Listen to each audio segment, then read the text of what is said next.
Welcome to Speaking Ultimate, the show where we parse the parlance of Ultimate Frisbee. Today, we're going to be discussing the word Huck.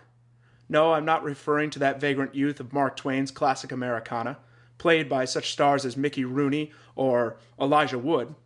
Rather, I'm talking about a particular play. I'm speaking of the long throw downfield that brings the crowd to its feet. That ultimate expression of confidence or dangerous hubris, depending on the result. In sports, we all respect the conservative play that picks opponents apart and wins games. But that's not what moves us. We're moved by the brash and the bold, by the risky. Sure, the ground and pound game of football and the half-court offense of the San Antonio Spurs, the Kansas City Royals small ball game, and the tic-tac of Barcelona are all effective and admirable. But it's the deep bomb downfield. It's the long ball. It's run and gun, going yard. Those are what make the highlight reels.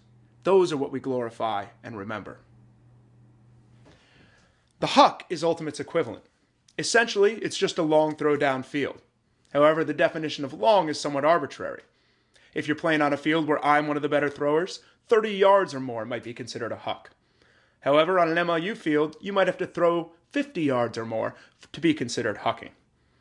In the end, it's just a long throw. It's that audacious downfield strike that captures our attention. Let's take a look at some examples.